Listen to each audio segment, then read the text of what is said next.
Welcome back to Big Rich Blueprint.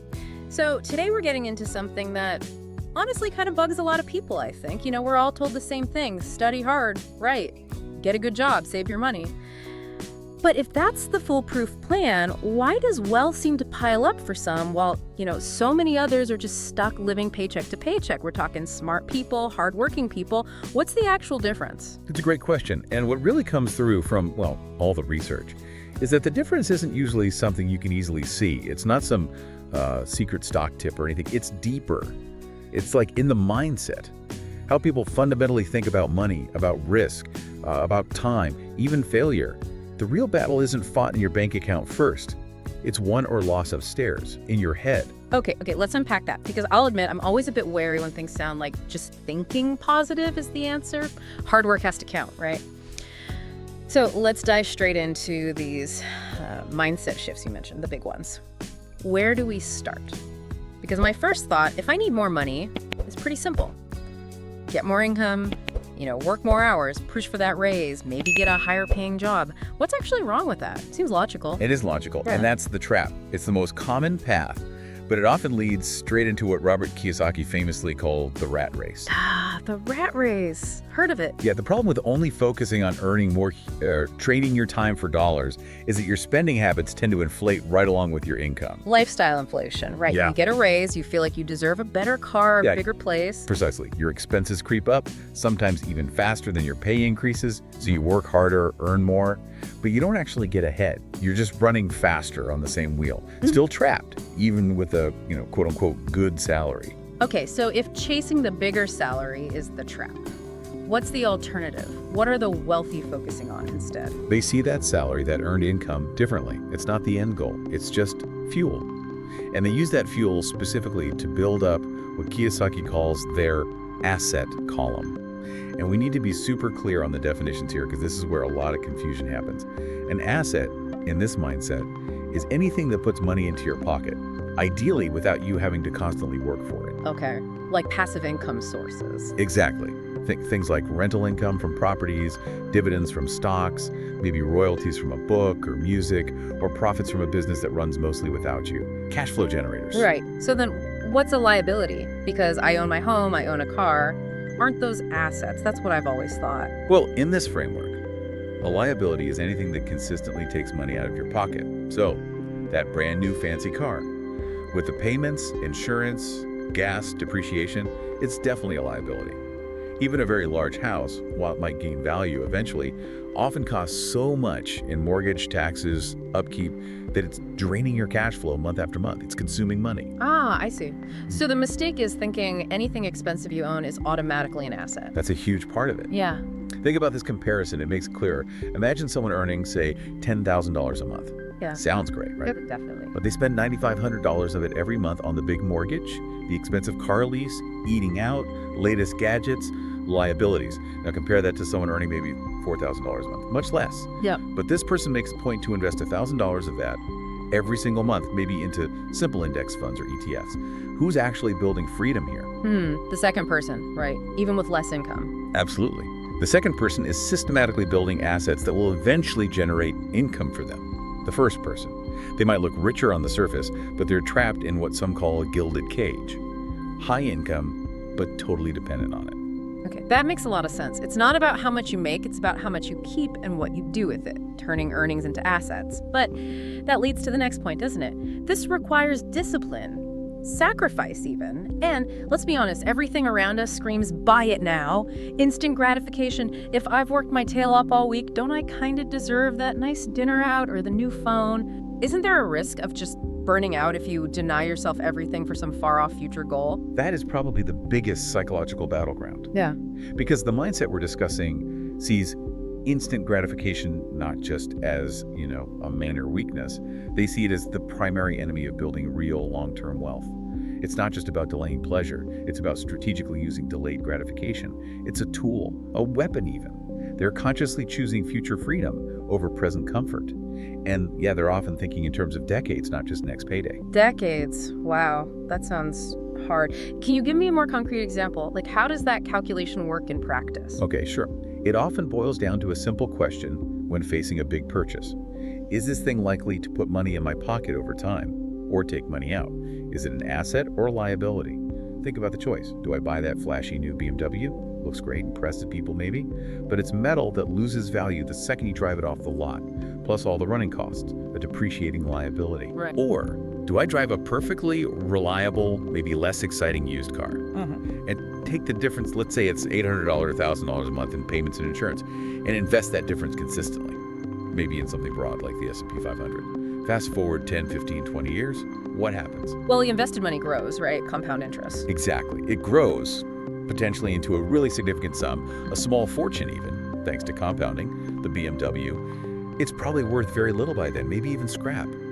It consumed wealth. I get the math, it's compelling. But sticking to that for decades, does anyone really wealthy actually live like that? When they could afford literally anything? Seems unlikely. It might seem unlikely, but yes. And the classic, maybe ultimate example is Warren Buffett. Ah, Buffett. One of the richest people on planet, still lives in the same relatively modest house he bought in Omaha way back in 1958. I think it cost him around $31,500. Still, Yeah. seriously, still. Now, is it because he can't afford a palace? Of course not. It's because he deeply understands that every dollar not spent on something unnecessary, something that just depreciates or consumes cash, is a dollar that can stay employed, working for him, compounding, building more wealth. It's not about being cheap for the sake of it. It's about prioritizing capital growth over, just showing off, keeping his money working. That's actually really powerful. Living below your means, not just to save, but to deploy capital, leveraging time. Okay. So we've got assets over income and long-term thinking over instant gratification. But here's the thing that really gets me, the third hurdle maybe. It's the fear of actually doing it, investing money, starting a business. What if I fail? What if I lose everything I saved? Isn't sticking with the safe, guaranteed salary just smarter, more responsible sometimes? That fear of failure is huge. It paralyzes so many people. But here's another fundamental mindset shift. The conventional view sees failure as, like, the end of the road. Oops, I lost money on that stock. Investing isn't for me. Game over. The wealthy mindset.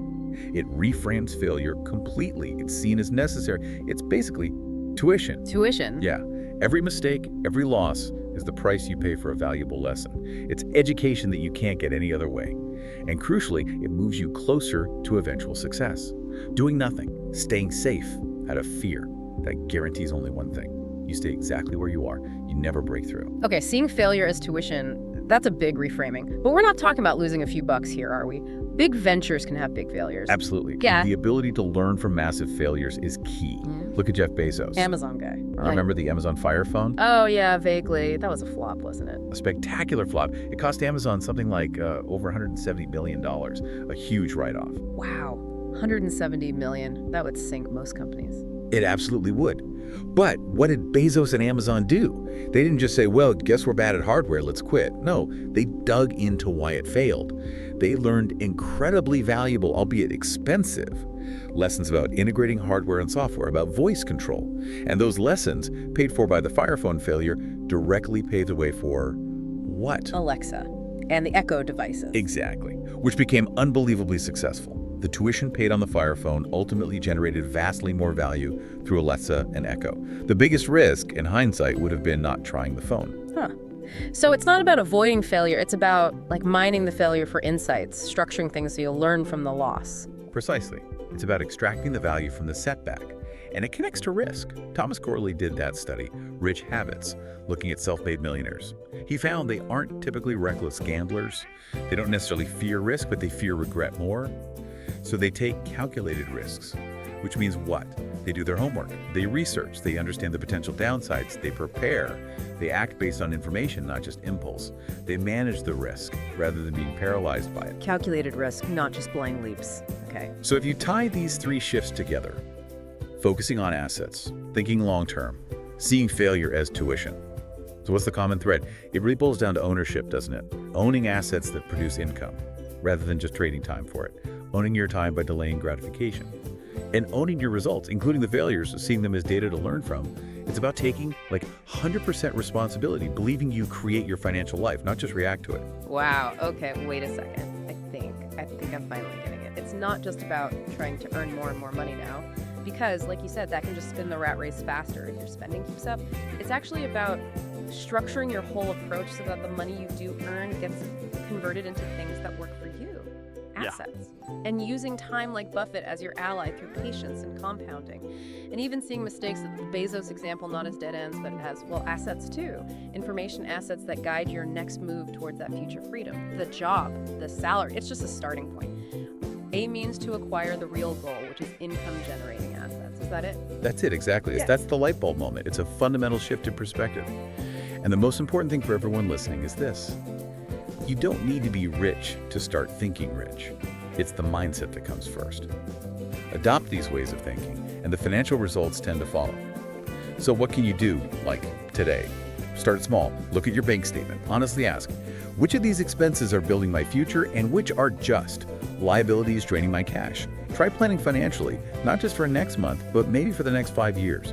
Where do you want your asset column to be? Maybe swap 1 hour of Netflix tonight for reading a chapter of a book on investing or personal finance, active learning instead of passive consumption. And crucially, instead of waiting for the perfect time or blaming the economy, take responsibility. Find one small, calculated step you can take this week towards building an asset or reducing a liability. Just start. That shift from passive waiting to proactive action, that seems to be the core of it all. If this conversation sparked a light bulb moment for you as well, help us spread this mindset by hitting that like button and sharing this video with someone who needs to hear it. And of course, make sure you subscribe to Think Rich Blueprint so you don't miss our next deep dive into the mindset of the wealthy. Thanks for watching.